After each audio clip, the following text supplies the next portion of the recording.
উপনিৰ্বাচন অৱশ্যম্ভাৱী যিকেইটা সমষ্টিত উপনিৰ্বাচন হ'ব তাৰে অন্যতম এটা সমষ্টি হৈছে বঙাইগাঁও বিধানসভা সমষ্টি। বঙাইগাঁও বিধানসভা সমষ্টিত ফণীভূষণ চৌধুৰী ডাঙৰীয়া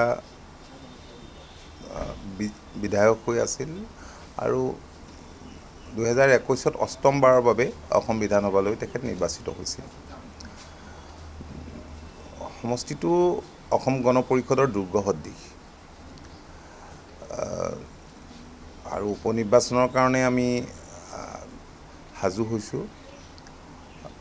য'ত আমাৰ প্ৰাৰ্থী আছে যেনে বঙাইগাঁও, তাততো ভালদৰে কাম কাজবিলাক হৈ আছে। দলীয় কাম কাজবোৰ মিত্ৰ দলেও কাম কাজ কৰিছে।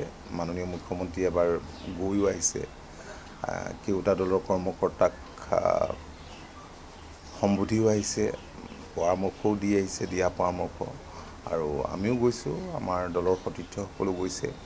আৰু ইয়াৰ উপৰিও বাকী যিকেইটা সমষ্টি আছে, চামগুৰি, বেহালী, বৰাকভেলীৰ সমষ্টি আৰু চিডলি, এই গোটেইকেইটাতে আমাৰ প্ৰাৰ্থী যাতে মিত্ৰজোঁটৰ প্ৰাৰ্থী যাতে জয়ী হয়, তাৰ কাৰণে যিখিনি কৰিব লাগে আমি ঐক্যবদ্ধভাৱে সেইখিনি নিশ্চয় আমি কৰি যাম।